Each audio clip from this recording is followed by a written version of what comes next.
Okay, folks, on behalf of Project AIDS International, I'd like to thank you for coming to this press conference. Dr. Wilner, MD, PhD, will be giving an explanation in just a moment on what we're doing here and what he will be doing with our volunteer, who is Kim Freyes, who is an HIV positive individual.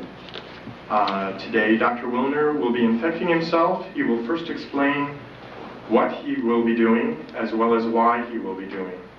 Directly after his inoculation, Dr. Wilner will be explaining any questions that you have. There will be a question and answer period. And I would like to take this opportunity to welcome Dr. Wilner.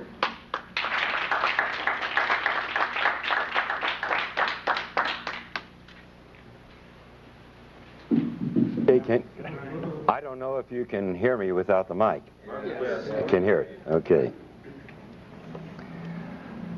And because I've done this needle sticking several times already, I'm familiar with some of the things that are put into the press afterwards. And so I want to make a few things very clear before I even start.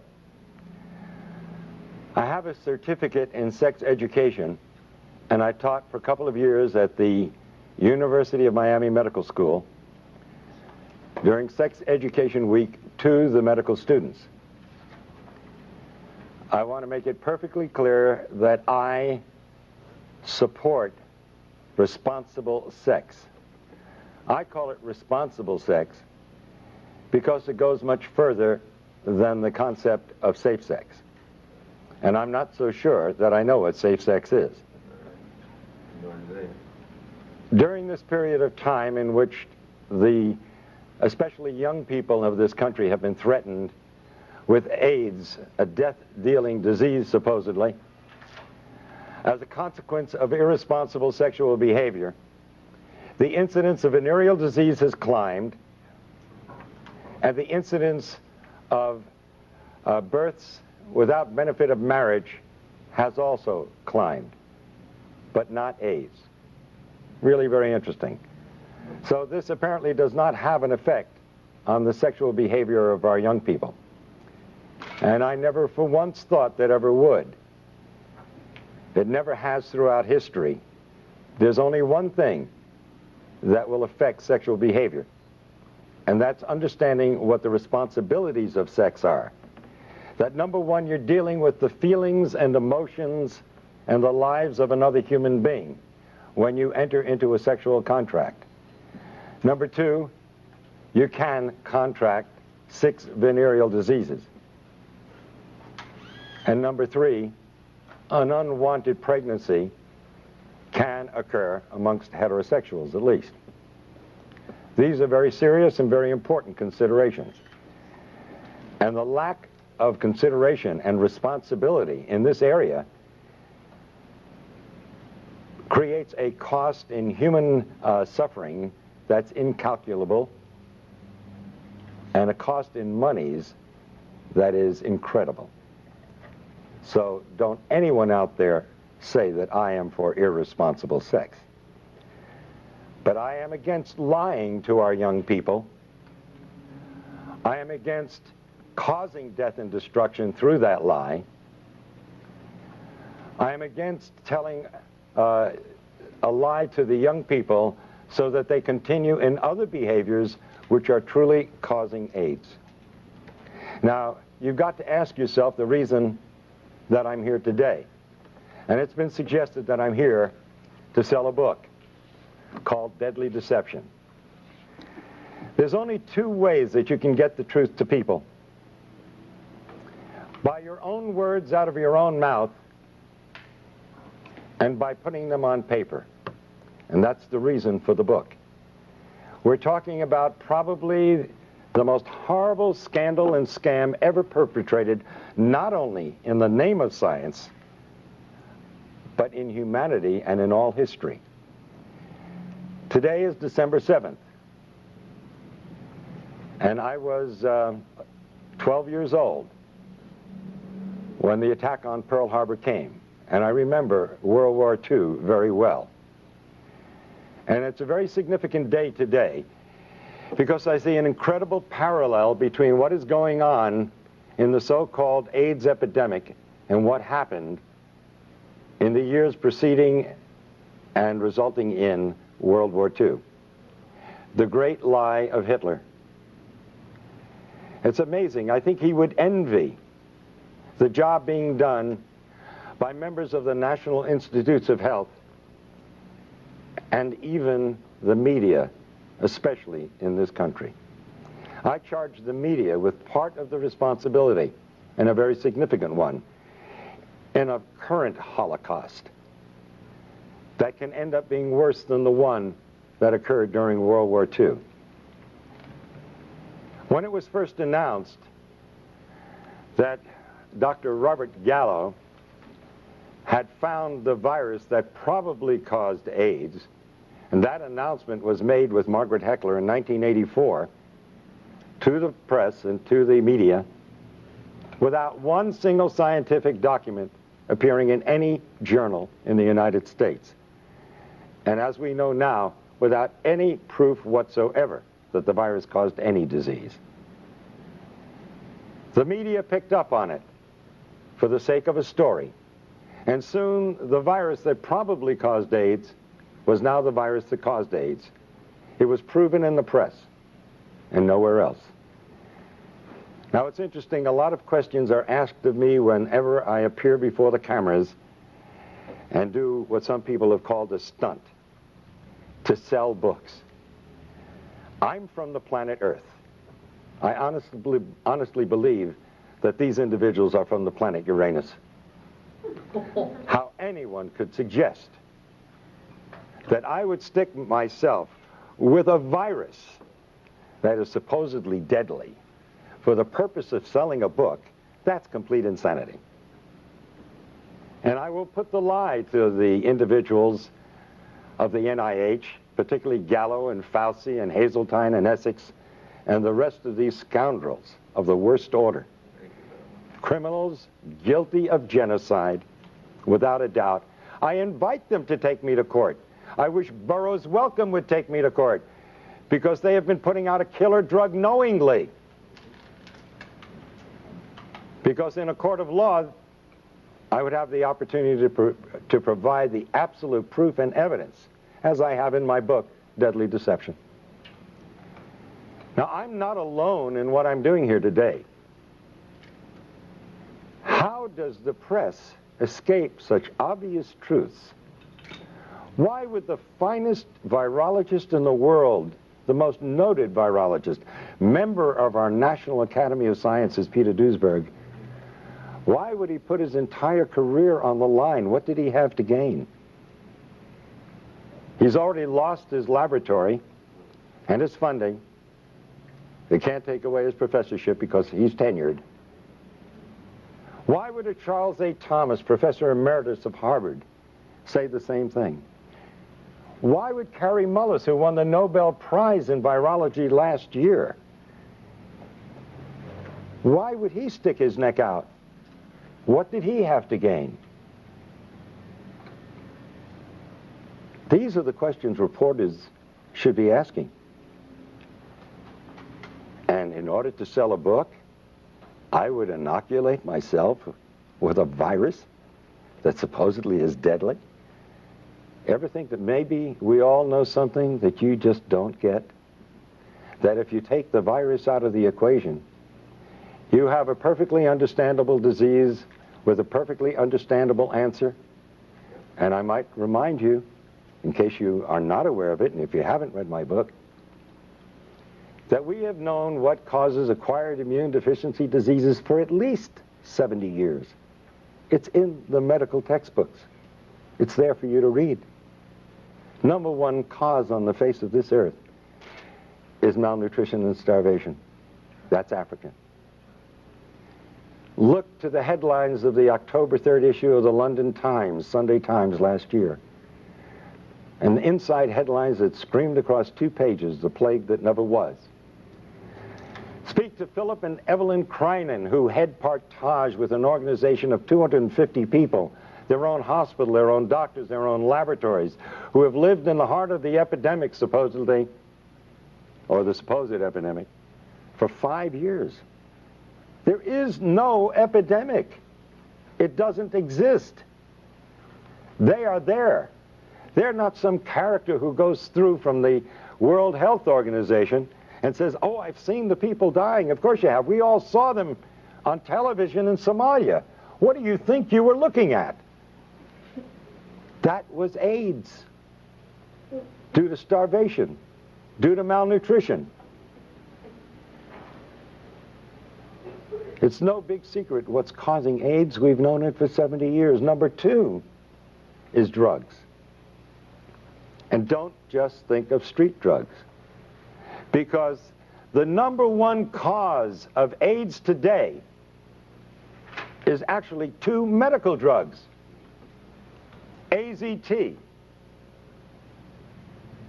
a drug that was discovered in the 60s as a chemotherapeutic drug for cancer and was shelved because it was too toxic to treat cancer. A drug worse than cancer is being used to treat people who are immunosuppressed. Now let's go back to the other causes of AIDS.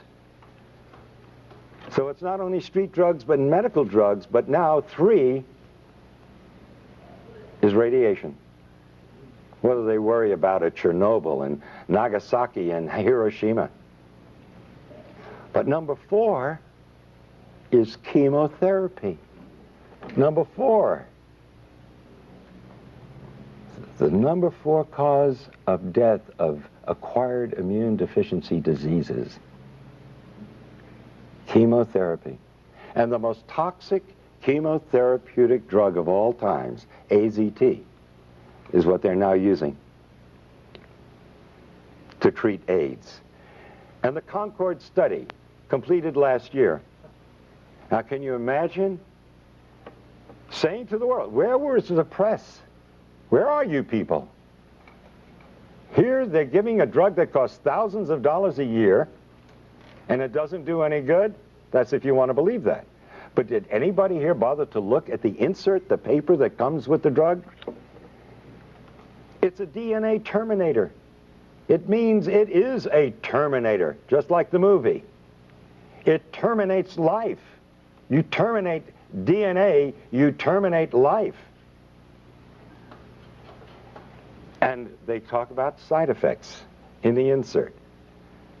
When are you going to learn there is no such thing as a side effect in medicine? It's an unwanted direct effect. And you know what one of the unwanted direct effects of AZT is? Lymphoma, cancer, one of the diseases of AIDS, as they call it. Oh, another so-called side effect, which is really an unwanted direct effect, pancytopenia. You need a definition? Pancytopenia. Pan, all, cytos, cells, penia, loss of all your cells. That's AIDS. That is the definition of AIDS. So AZT, by definition, by their own drug insert, causes AIDS, and nobody survives AZT.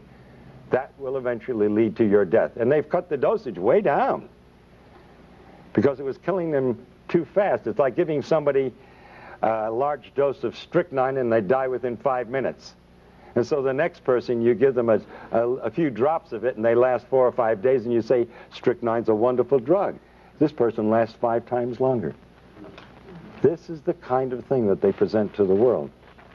Now, I have offered for over a year now, and I continue to offer it, $100,000 to anyone who will give me one scientific document that proves that HIV causes any serious disease.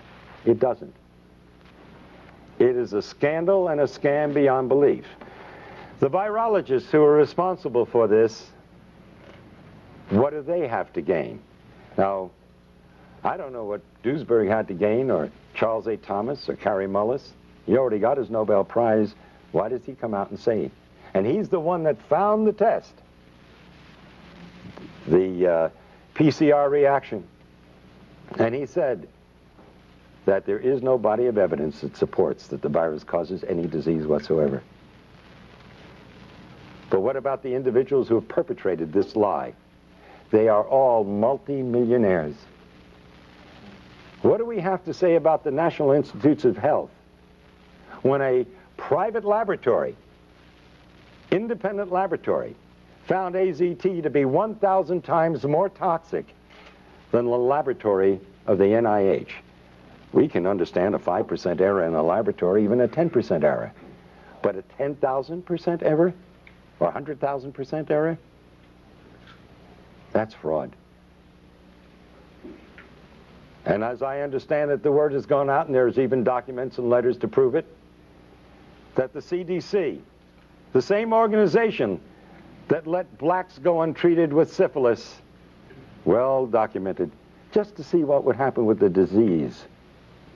This same organization who had to admit that they can't give in on the AIDS thing now because nobody would ever be able to trust the government. I think the last election tells us what the people think about government. But science is acting no differently than politicians do. And now we have disease by politics. Isn't it strange that the same day or the day after Robert Gallo filed for a test for HIV after it was announced? This sounds like premeditation. You mean he just happened to have this test available? And so the same day or the following day, he files for a patent? He had a test. He was simply looking for some kind of a disease he wanted to apply it to. And that test. 30,000 Russians who tested positive for HIV were then tested with another test that's supposedly far more accurate to confirm the positivity. And 66 out of 30,000 proved to be positive. That means that the test HIV is 99.997% inaccurate. You want to take a test that's 0.003% right? And you're going to rely on that? But that's what they're doing to people out there. They're taking a test that is not only invalid, it's totally misleading. In fact, when you get results like that, then I would say you're going to be more correct that if you're read as being negative, consider yourself positive. And if you're positive, consider yourself negative. And by the way, at the request of many individuals, I did go for a test a couple of weeks ago in New York City at the biggest clinic there that does more testing than anybody else. And the doctor who ran it was bragging about the fact that he did more. When I told him about the book I wrote, he said, "Shh, don't say anything. My patients might hear." Okay. I tested negative. And of course, Fauci said that you need, or when he was answering what I did in Cleveland a week ago, he said, well, he's going to have to stick himself 300 times to transmit the virus. Where are you people in the press? 300 times to transmit a virus? You cannot have an epidemic under those circumstances. If you can't transmit it by blood, you certainly can't transmit it sexually. Unless you're into real sadistic acts during sex. I don't know how much blood you want to draw. It's literally unbelievable what they're getting away with. How does the press let this go? Oh, an epidemic. United States government says 12,000 people died each year from 1985 to 1992. Now, a child in public school will tell you an epidemic starts out in 1 year, you got everybody's involved. That's where they would put it. 12,000 a year for 7 years in a row? That's not epidemic. By definition, it's endemic. And you would expect in 7 years, considering it spread sexually, that you'd have probably 15 to 20 million. We're a pretty active country when it comes to sex. We like to put it down, but we sure belie it in the behavior that we do. Oh, an epidemic, really. In Russia, 105 deaths from AIDS since 1987.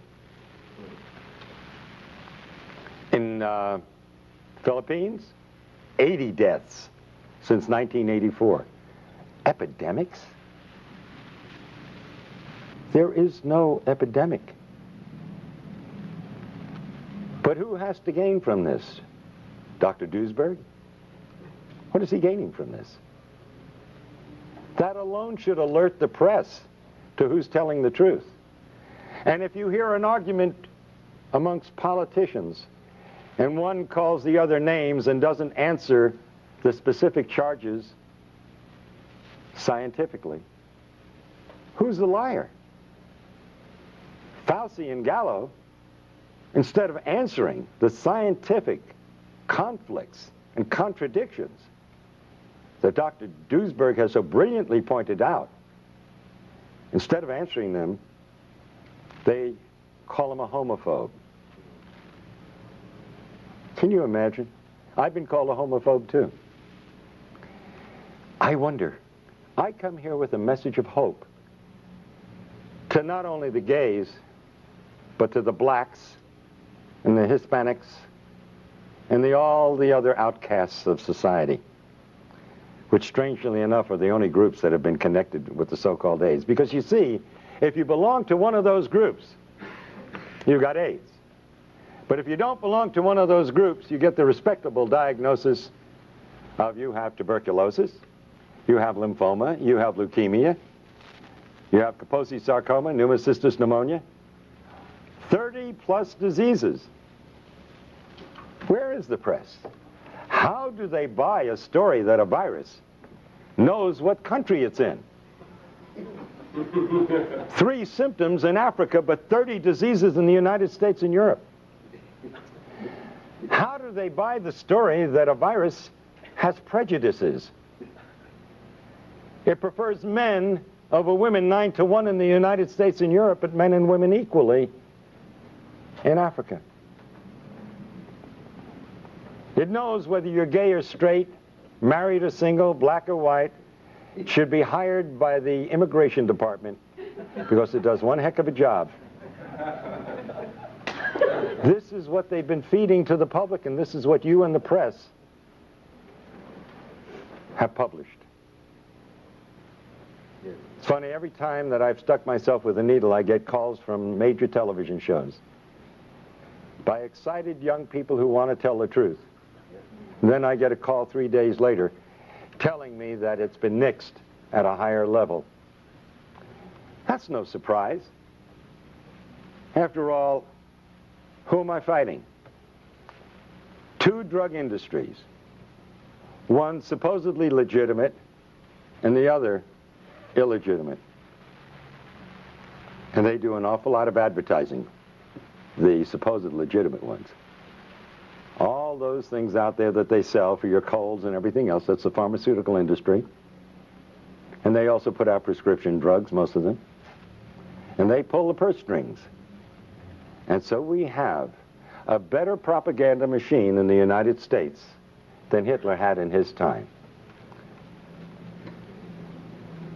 You see, Hitler pulled off a lie, and he was condemned for it by most of the world, although believed by 3 major groups of the Axis powers. The liars and killers like Fauci and Gallo and Hazeltine and Essex and Flossie von Stahl and the Margaret Fischels, these people are getting by with the lie and getting paid immense sums of money for it and praise from the rest of the world while they murder. The study at the University of Miami was completely fraudulent. You see, I believed that the virus caused AIDS from 1984 to 88, and I treated AIDS patients. One of the few doctors willing to. Doctors were scared for their lives to even treat the patient. By the way, sticking my finger, nothing new. I did it lots of times in treating my AIDS patients. And in fact, it's amazing that in spite of the fact that we are at such great exposure to this deadly disease, the incidence of the disease amongst medical personnel of all types is less than the general population. This is a first in the history of science. Think about that. How is it possible? Maybe the virus has nothing to do with it. Not only maybe, the virus has nothing to do with it.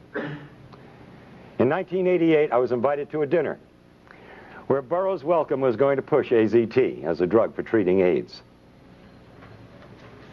And we were told we could ask questions during the dinner because Margaret Fischel was going to be speaking.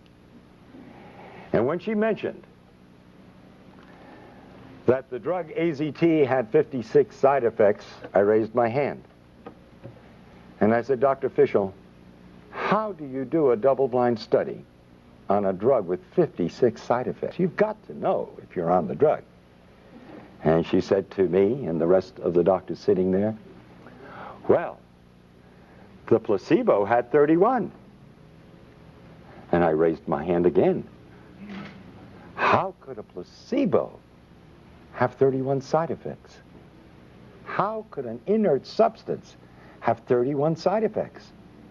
I didn't know what was wrong then, but I knew there was something wrong. I knew there was something dreadfully wrong, and I didn't know how dreadfully wrong and how deadly wrong it was. But the answer came years later. The FDA, as you probably know, released AZT after 4 months of a proposed 6-month study. They cut it short because one group in this double-blind study where nobody knew who was on what, one group was doing better than another group. And so out of compassion, they terminated the study. I don't blame them for that. And sure enough, the AZT group was doing so much better than the placebo group. And so they released the drug. But then 18 months later, their own investigator from the FDA brought back his report. And guess what it showed? The participants in the study knew the first week who was on the drug and who wasn't. You didn't have a double-blind study. It wasn't the Cadillac of studies. Not only that, some of those on AZT admitted to sharing their drug with members of the placebo group. That explains the 31 side effects in a placebo group. Some of them were taking AZT, side effects. But, and by the way, that makes it a complete washout as a scientific study. Right then and there, the drug should have been discontinued, called back. But then came the kicker in this report. The individuals on the AZT in the 4 months of the study received 6 times more blood transfusions than the placebo group. What happens when you get a blood transfusion? You look better, you feel better, and you live a little bit longer. But the most important question and lesson from all of this, you must ask the question, why did those on AZT need 6 times more transfusions in a 4-month period than the individuals on the placebo? Because you're dealing with a killer drug, and you need those blood transfusions to survive, and coincidentally they made you look a little bit better and healthier than the other group. And then after I go through all this, invariably somebody's going to ask the question, so what really causes AIDS? And I had to say it 10 times or 20 times in my book, and I'm going to say it again now. We have known for 70 years why the other individuals in the study died. The number 1 cause is malnutrition and starvation. Well, to an extent that was true of some of these individuals, but only true because of the second reason. The number 2 cause is drugs.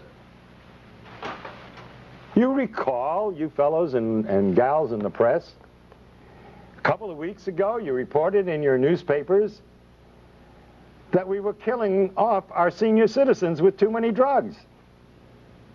And how do you cure them? You get them off the drugs. And how were these people dying of so-called AIDS? From the number 2 cause, drugs. Both medical and street drugs. But one in particular that stood out and has been linked by 24 scientific papers with Kaposi sarcoma, and that's poppers or amyl nitrite. It's very rare that you see a case of Kaposi sarcoma in Africa because they don't use poppers. And this is the first disease, human disease, we can't give to a simian monkey. And I'm talking about legitimate diseases, because you see, the virologists have been coming up with more diseases than you can imagine. And haven't you bothered to notice most of them never pan out? They disappear from the headlines, and they're never heard of again because they weren't diseases really in the first place. Like SMON, a disease in Japan. For 15 years they pursued viruses. And what did it turn out to be? Enteroviroform, a drug for diarrhea that they were using over there. Amazing, isn't it? And they spent 15 years and lots of millions of dollars, but guess what our virologists have done? Wow, they hold a candle to no one. For 20 years in Nixon's war on cancer, they spent over $20 billion looking for a virus that caused cancer. And they came up empty-handed. They not only couldn't find a retrovirus, which was the ideal choice because it doesn't kill cells, and it's multiplied by the cells, which is what cancer cells do, but they never found any disease that it caused. But guess what they chose for the scam of AIDS? A retrovirus. Already $20 billion in 20 years, we found nothing that it does. And we also found that absolutely it doesn't kill cells, because if it did, it would commit suicide. It needs the cell in order to replicate, to be alive. So the epidemic would be over before it began. It's impossible. But this is the virus. They've just spent another $20 billion in only 10 years' time. And they're asking for more. And now they want to give us a vaccine. See? Oh, will they make money with that? They not only have a test for HIV, which, by the way, is not for the virus. It's for immunity. Like I say, it's the first disease in the history of medicine. When you're immune to it, you're going to die from it. But now, they want to give us a vaccine. The test HIV tests for antibodies, not for the virus. Well, antibodies is what you get when you use a vaccine. You want to produce antibodies to fight the disease. I'm at a loss to understand. If we already have the antibodies, why do we want to create the antibodies? Kind of redundant, isn't it? Oh, by the way, if you take these very same antibodies and you put them in Gallo's culture in his laboratory, you just ruined his multi-million-dollar culture that he's making a fortune out of. Because you see, these antibodies destroy the culture. Does the press bother reading? Do they understand the English language? And yet you want to condemn me and say that I'm out for publicity? Well, what is it that Peter Duesberg is out for? He held the reputation, and still amongst honest scientists, as being the foremost virologist in the world. What is Kary Mullis out for? He just won the Nobel Prize.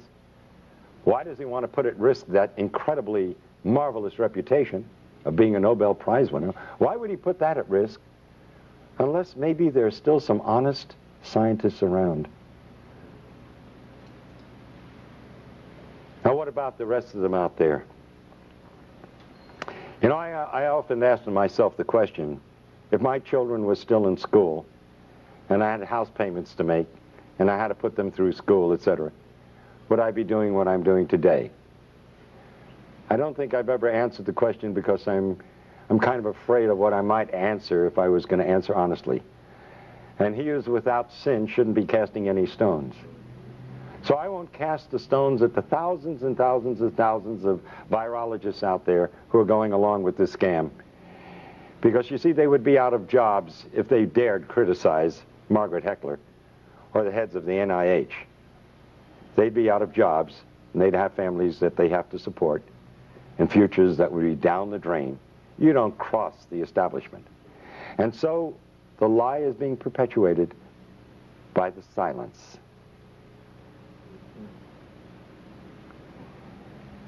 And even Gallo would say to the press in answer to the question, what does he have to say about Duisberg's challenges? And he says, well, if we're wrong, why do so many people believe us? I mean, I could just see Hitler and his stormtroopers saying to the press, if we're wrong, why does everybody do what we tell them to do? Because they're running the show, and you're looking at not just a simple lie of science.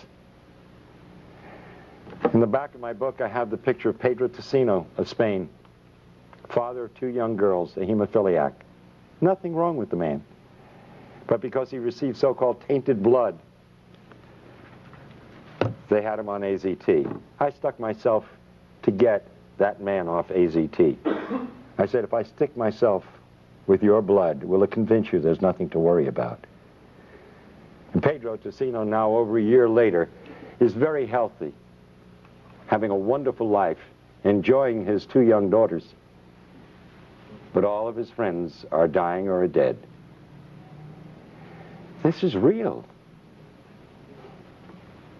And I don't blame those scientists out there keeping their mouths shut because their jobs depend on it. And I understand that exists in the press too. But you've got organizations. And in a way, so do the virologists have organizations. And if enough of the honest ones would stand up and take that chance, if you all stand together, you make a statement. And you can do that in your press associations, even though the people who own the newspapers and the television shows are afraid of losing their sponsors. You can at least keep your dignity. That's the choice you have to make. And that's the choice that I have had to make. I figured that if I didn't do what I knew was right, I'd end up cutting my throat shaving in the morning, because I wouldn't be able to live with myself. And that's the honest, simple truth. I am sticking my finger to bring attention to the current Holocaust, and it's a dreadful one.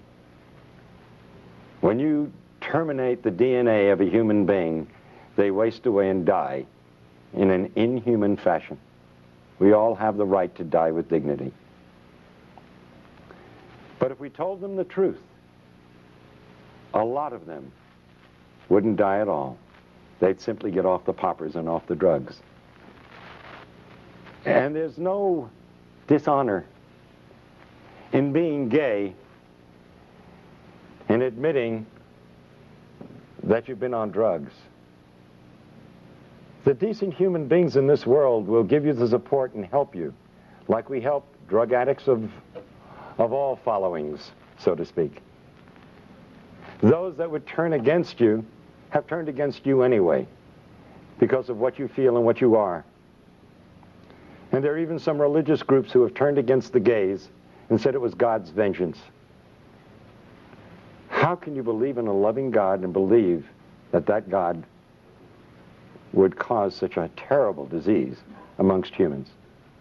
No, this is a man-caused disease, but we all make mistakes in life, and that shouldn't stop the compassion and the love and the understanding of decent human beings. And so I do the act of sticking my finger and create another blood brother in my life, as the ancient Indians have done, and I will get another one today, because I'm not afraid of getting AIDS. I know as a scientist that there is nothing to fear. I know what causes AIDS. I am not going to lie to others nor myself about it. I don't like sticking myself with a needle because it hurts. And if you've ever seen my expression on pictures, you know that to be true. So, Kim Freitas. Kim, are you here? Yeah.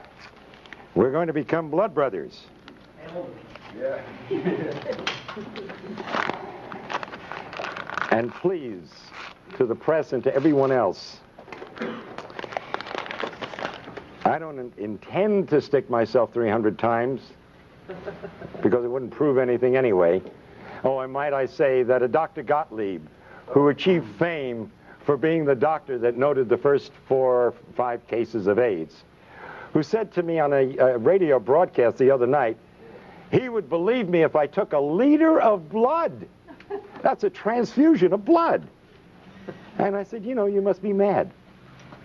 What is that going to prove? If you need a liter of blood to get AIDS, then nobody's going to get AIDS. Right. In any case, well, I got to do myself first, and then I have to do you. Here, but let me do your finger, okay? I mean, I got to do you first, right? All right. Excuse me. Then I'm going to do me. Excuse me, I had that backwards. All right. Wait a minute. Got to find. This is a heck of a time to lose my needle. There we go. Okay.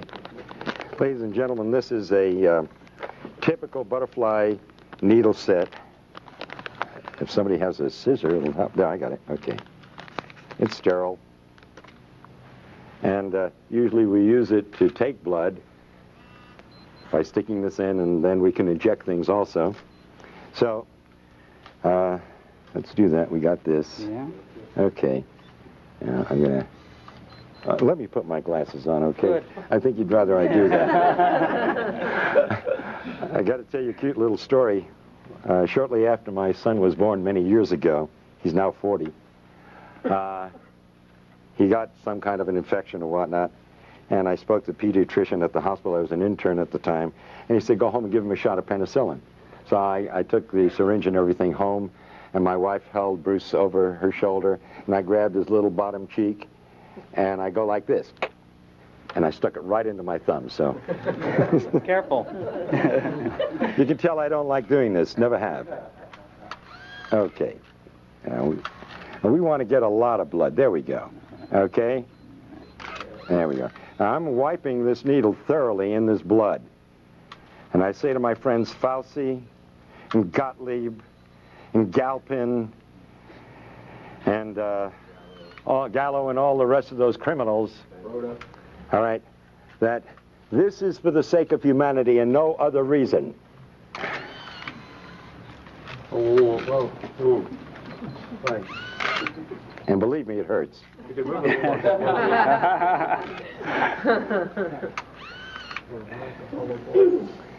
And this is in the hope that it'll save the lives of millions of individuals who will die because of the greatest lie ever told. Thank you. Get Thank off you. the drugs. Thank you. Get off drugs is right. Get off drugs. Now, I will be happy to take questions from the press or from anyone for that matter to clarify in your minds if there's any doubt whatsoever. Yes. You said, I have several questions actually. You said that you were tested in New York by a leading physician there. Can you say where that was and by whom? Yes, it was in the Greenwich Village area. In fact, Karen, I think you have the issue of the native. That ad should be in the back of the native. If you'll get it, we'll give you the name and the address of the clinic, because it's widely advertised. And that's where I went, where everybody else is going. And he's recognized by the state of New York, and the forms he uses, which I filled out, are from the state of New York. And by the way, I do have a copy of the document which states that he gives you the answer to the test in 15 minutes. So it's quite a racket.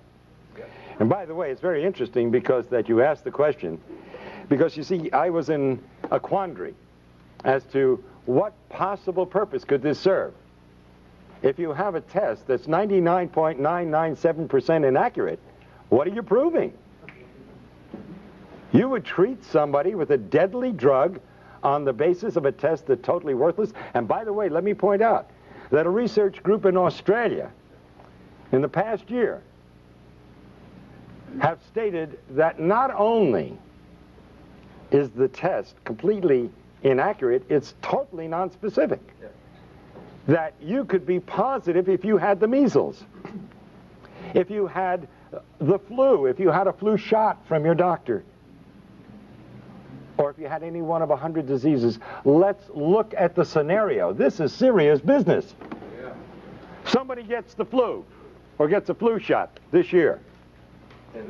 But so what you're finally suggesting is that the man that this prominent physician in Greenwich Village, he in fact said, don't tell anybody about this because I'm making money off of these tests. Are you finally saying to people, don't get tested? I am saying absolutely do not get tested. Would you advise anybody to take a test that's 99.997% wrong? And you're saying that... That's insanity. And by the way, when I said to this physician, when he asked me why I was there, and I told him I was a doctor, I said, because I'm in a heavy risk group. He said, aren't we all? And laughed about it. Because everybody knows that the medical profession sticks itself all the time, and the only individuals who are going to die of AIDS who are part of the medical profession in any way, shape, or form are those who are taking AZT or other drugs. Go ahead. You said that AIDS is not an epidemic, it's an endemic circumstance caused by a variety of factors, including malnutrition and drug use. How then can you explain the years of potential life loss in the 250,000 plus people who have died of AIDS, according to CDC definition, where drug use has been going on for centuries, and suddenly we're losing people in their 20s and 30s because I'm not sure what you're... Okay, that's an excellent question, really, and you're using your head. That's the kind of question should have been asked of Gallo at the very beginning.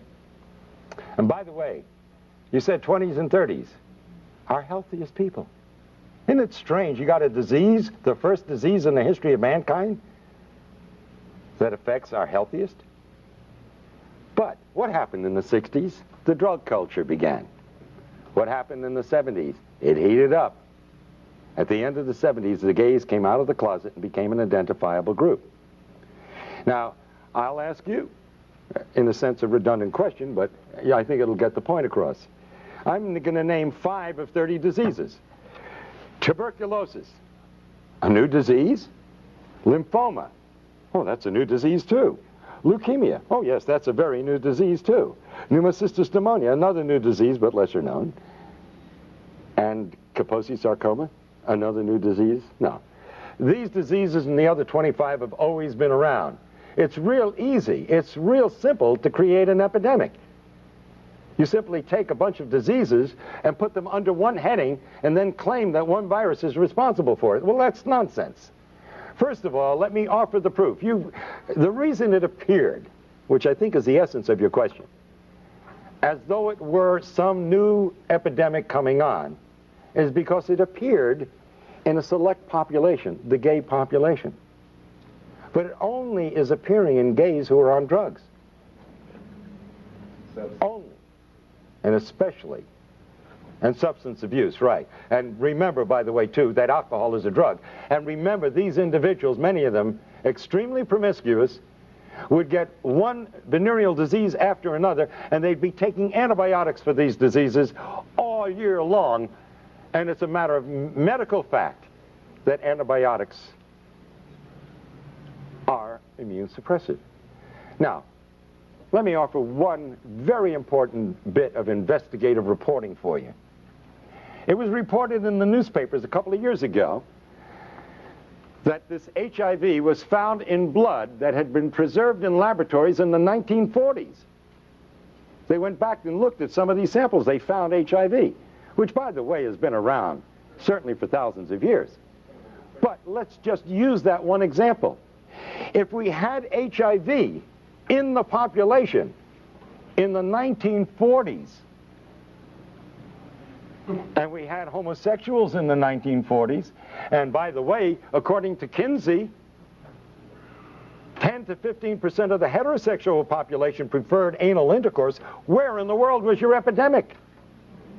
It wasn't suitable for a scoundrel like Robert Gallo in the 1940s. He wasn't old enough, or maybe he was born just about that time, for somebody to come along and to pull off a scam of this magnitude.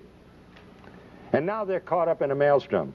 Now if the truth gets out, yes, it will deal a blow to the credibility of the NIH and the CDC and the FDA, and the AMA, and my God, it is sorely needed. Yeah. That blow is necessary to clean up the act. But then wouldn't habitual lifetime drug users all eventually come down with a syndrome that could be attributable to AIDS? Absolutely. In fact, these people, that is true. No, on the contrary. Remember, it's dose related. So it depends upon how many drugs you're using and how much of them over how long a period of time. Now, if you overdose, you never get to that point. Yes. Couldn't the combination of lifestyle practices, of microbial, the best place for microbes are dark, wet places. Aren't bathhouses an excellent place to increase the exponential representation of microbes from around the world?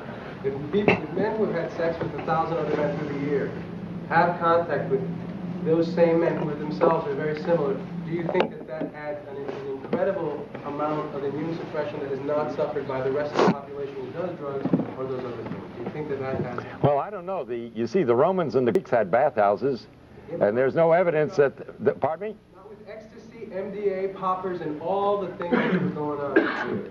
I agree that MDA and all the rest of these drugs are causing immune suppression. Now, I don't believe that sex itself causes immune suppression, but I do believe that recurring venereal disease will cause immune suppression. But the simple fact is that the virus has nothing to do with it. And that's the important thing. That I am certainly for people having a healthy lifestyle. Absolutely. But let's not get into the idea that this is, again, a contagious disease. You cannot give AIDS to anyone, and you cannot get AIDS from anyone. Yes, Michael Elner. Would you consider the intense chronic psychological terrorism surrounding HIV and AIDS to be a major cause of what's called immune deficiency? 22 years ago, I urinated pure blood without pain. I knew immediately what the diagnosis was. It was bladder cancer. I cannot fully describe what I felt at that moment. It is unbelievable. It's like taking a crash dive into the depths of anonymity, total isolation, fear, and panic. And all the faith in God, or whatever faith you may have, cannot handle that at that moment. When you start to get your wits together, and if you use your intelligence and then your faith, yes, spirit and mind are wonderful things. What you're saying is true. It's a sentence of death for most people. And immediately, their body metabolism goes into negative phases. Everything becomes destructive. This is modern medical voodoo. If a doctor tells you, you are going to die, I'm willing to bet you're going to die. I'll be the first one to put money on the line and say, the chances are you're going to beat the statistics. You will die because you've been told so. This is American voodoo. I'll get back to you, but let me take someone else. Yes, Dr. Wilner, I really appreciate what you're doing. I've been out here trying to inform people about this disinformation for a number of years now. Robert Gallo, who is a proven medical fraud and a multimillionaire marketing a test, the AMA itself, in its own medical journals in the 80s, have said that these tests are bad science. The microbiologists have said in their own medical texts that this is bad science. These tests do not work. The hematologists have said that this is false. These tests. They say that they have used ozone to inactivate HIV, which HIV, if it's a virus, it's a template or a pattern. So what can it do? I mean, these are just basic medical facts. How is it that this has gotten by the entire population? And the media is pushing this lie. Arthur Ashe, for example, was on 30 pills a day the 3 months before he succumbed, including AZT. How is that not iatrogenics? And how is it that the medical profession can murder 1 million people a year, according to their own study, the Yale New Haven study that came out this year? They admit to killing 1 million people a year. Why aren't they on trial? That's my question. By the way, I thank you for your comments, and I'd love to have a copy of that study and some of the information you talked about. I really would, because I've been going around saying it's the number 3 cause of death is iatrogenic disease. And when I lecture before groups, I don't tell them what iatrogenic disease is. And I say to them, you know, here we're worried about this so-called AIDS epidemic, and I don't believe that anybody should die. I think we should all live forever. But 12,000 a year, that's not an epidemic. 60,000 die from automobile accidents. 120,000, I've been saying, and I hope you're going to help me change, 120,000 die each year, they admit to, from iatrogenic disease, 500,000 from cancer, and 800,000 from heart disease. And I'm glad you're telling me it's a million, because I've been saying, they say it's number 3. I really believe in my heart it's number 1. Deepak Chopra said Sure. the number 1 cause of... I agree with him. Absolutely. Now, if we took the figure of 120,000 being killed by doctors, not malpractice, but as a normal course of everyday medicine, then doctors are 10 times more dangerous than HIV. Now you're telling me it's 100 times. 100 times. Yeah, I want those figures really desperately. 1964, Please. They admitted 350,000 in 1960. Well, I will be indebted, because that's powerful stuff, and I really, you know, it's funny, you never know where the figures are going to go, but with medicine anything's possible. Yes, pardon me? Just the USA? Just the USA. Ralph Nader did an article, by the way, in Penthouse that talks about those issues. Yes, ma'am. To add a comment to that, yesterday, C. Everett Koop announced that 300,000 Americans die annually from diseases and illnesses related to being overweight.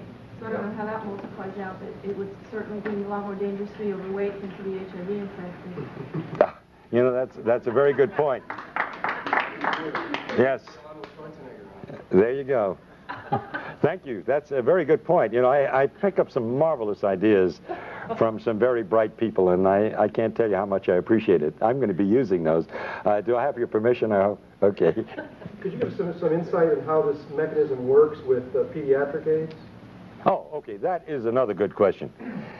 First of all, I challenge anybody, except there are always exceptions, and the exceptions are, of course, as we know, genetics, and children sometimes born under circumstances where we don't have all the facts, but I would say 99% or better of the individuals born with AIDS, if they actually have AIDS, the mother was a crack mother, was on drugs, no question about it, or had obvious incredible immune suppression for what other medical reasons, Well, as they say. I'm thinking of particular is Elizabeth Blazer, and her child got it from her. She had a blood transfusion before the birth of her first child. It was with tainted blood at Cedars-Sinai. She then passed it on to her child. She passed on HIV. The story, yeah. Okay, let's call things HIV, not AIDS. Right. Now what happened? The child, after about 3 years, got very sick. They didn't know what the problem was. Mhm. The doctors said nobody knows what it is. They finally did an HIV test on the child, found out that she had it, and then she died. Ariel died. But there's a gap there. They found out she's HIV positive, and then she died. How much time and what was done in that period of time? I can't answer that question. I mean, listen, I was in the practice of general medicine for a lot of years. I had one of the largest practices in the state of Florida. And I can tell you, I treated a lot of kids over a period of time that got very ill in their first 3 years of life. You mean they had AIDS? The test that they had. Now, they did a test. I will guarantee you, I don't know what she died of, and I can't answer, but I will tell you, these kids who are diagnosed as HIV, if they're given AZT, they will die of AIDS. Absolutely. Most of them will not die, just like most of the kids I treated did not die. But I had an occasional child that ended up with a meningitis and died. By the way, our current Miss America, who's deaf and dumb, got DPT. That's what made her deaf and dumb. What is SIDS? Yes, sudden infant death syndrome. Hi. Yes, now we'll go back to you. Go ahead. How do you explain then the T-cell decline in those who have not taken AZT and are not psychologically at effect? You know, don't believe it to be a Wonderful question. Really great. Now let me tell you a little bit about medicine. See, I was always confused by this T-cell thing, because T-cells are nothing more than lymphocytes and leukocytes. They're our body's way of fighting infection. Now, when somebody came into my office with a bellyache, I would do a white count, which includes the T cells. Now, if the white count was like 5, 6, 7,000, didn't think anything of it. There's a bellyache, some bad food, maybe of a viral infection, you know, the great dumping ground viruses. They even had me thinking that way. But if it was 20,000, I alerted a surgeon. You see, the body creates the T cells when it needs it. If you don't need it, you don't got it.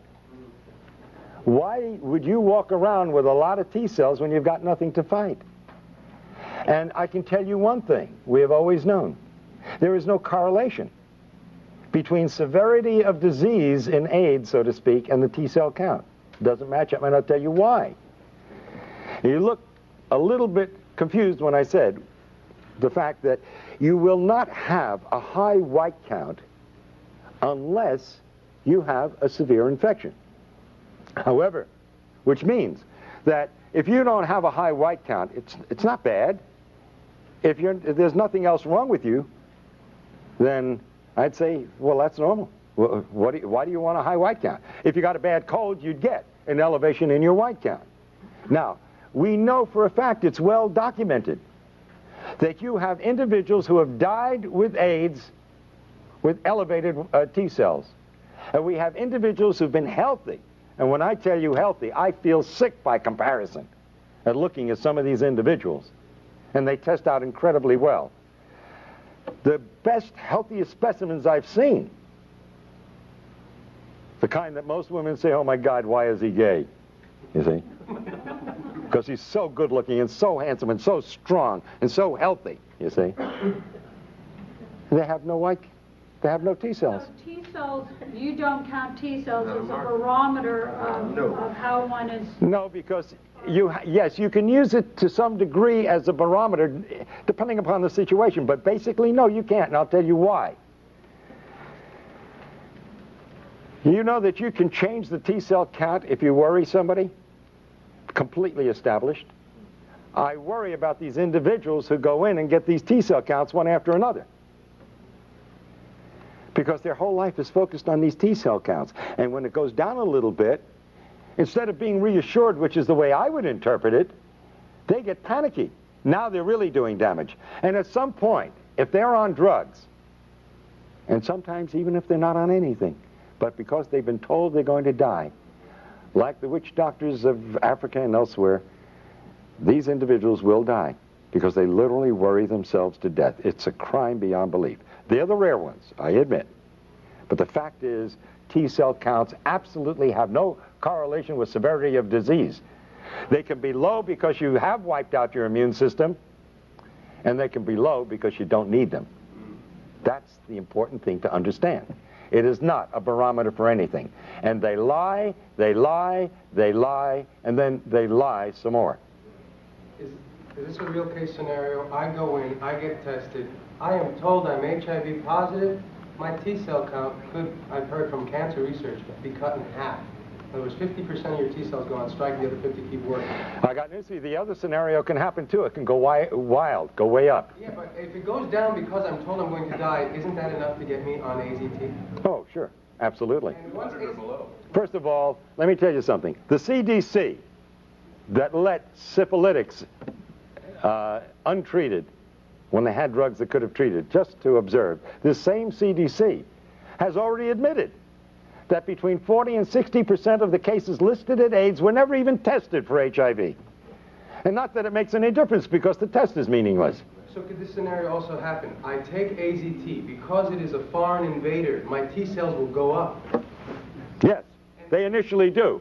And that's exactly what happens. When you challenge the immune system, which AZT does, you get an initial rise. But then the AZT begins to do its dirty work and suppresses your entire reproduction of your T cells, and eventually it goes through the floor. Absolutely. That is the scenario. Yes, we're going to try to finish one or two more of your questions. You say that HIV is somewhere in this. You say that HIV itself is a harmless tissue. It's an innocuous retrovirus. Are you then saying that, as you said earlier about you don't know what safe sex is, that if I go back and report to my gay and lesbian readers, young gay men in particular, and there has been a rise in incidence among young gay men of HIV, again, with the test that you don't believe in. Right. But, Well, it means nothing. Until you give me one single document that proves HIV causes anything, it's meaningless. okay, but what I need to, here's what I need Yes. to know. Mm-hmm. Is HIV sexually transmitted? Shall I go and report to these young gay men that they need not worry about practicing safe? HIV, this harmless virus, can be sexually transmitted with incredible difficulty to the point where it becomes meaningless. All right? That hasn't been proven either. Right, and that hasn't been definitely proven. By the way, in one of the studies which they were presenting of 25 males where the semen was examined, who were HIV positive, they were able to demonstrate only in 2 out of 25 the virus, and they only found 1 in 1,000,000 cells. That is not disease. There's no way in the world, and especially with a virus, a retrovirus that supposedly is killing off the cells it needs in order to replicate, even if you transmitted 1 virus, and it did kill off, and it was this terrible disease you say it is, there's no way it could cause disease. It's impossible.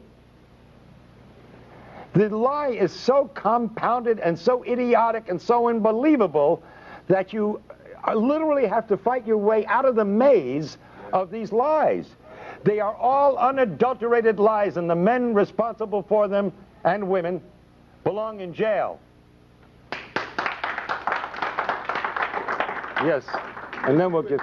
Arthur Ashe, Magic Johnson, and Ms. Glazer, the late Ms. Glazer, were all unable to infect their partners, even though they had years of unsafe behaviors. Rock Hudson's lover. So there's considerable evidence that this is not the case.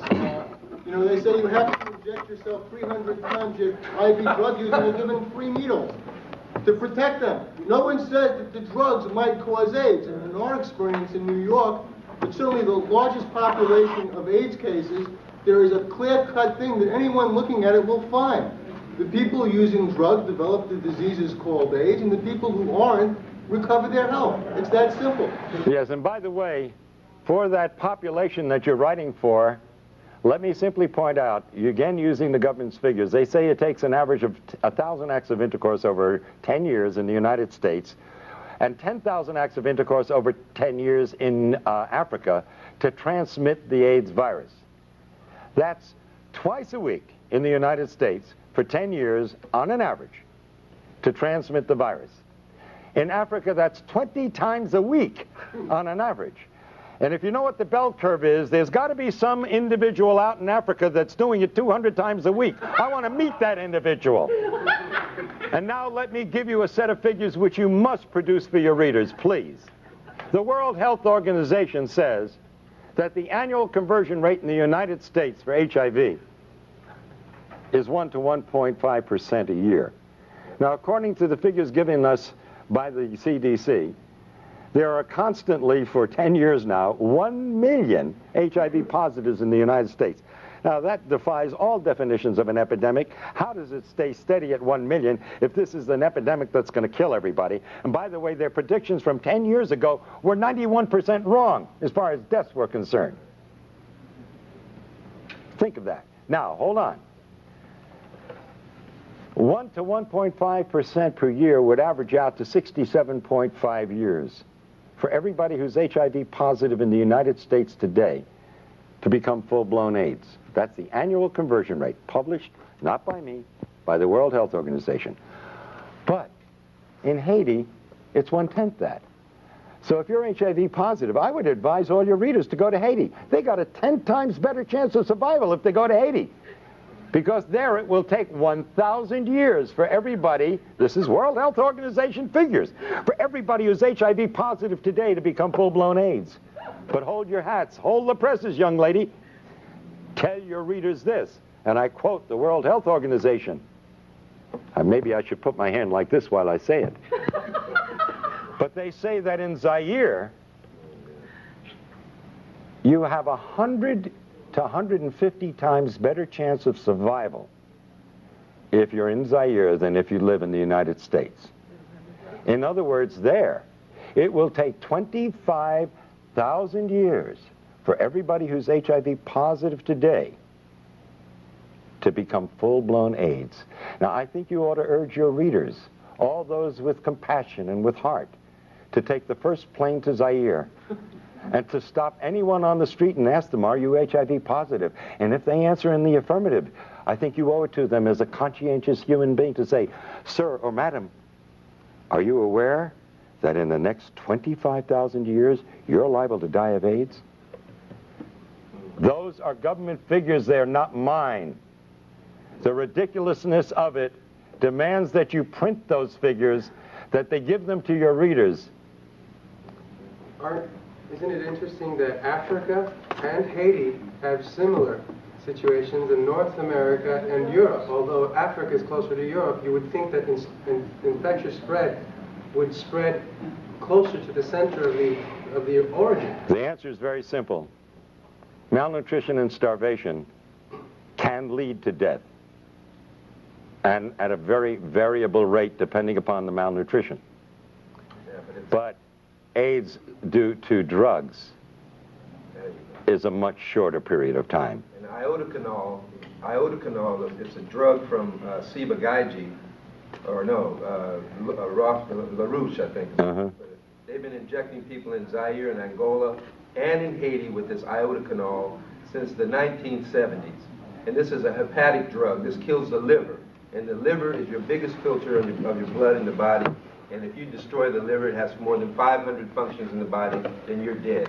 By the way, let me throw out, I think, an overall principle to take a look at very seriously from the point of view of disease and death.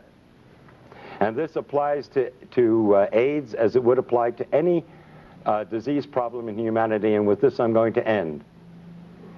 The bubonic plague killed half the population of Europe. The question you must ask and must answer, if you're going to be a rational thinking human being, is why didn't it kill the other half? In the United States, in 1919, 18 million people died of the flu. My question is, why didn't the other 92 million die? The answer to that, and every reporter owes it to their readers, is very simple. The bugs do not cause the disease unless there's a suitable terrain. And so the answer to all disease is not to take a shotgun and blow a human being apart, but to simply prevent the disease to begin with by living at peace and in harmony, not only with your fellow human beings, but with every organism on this planet. And thank you.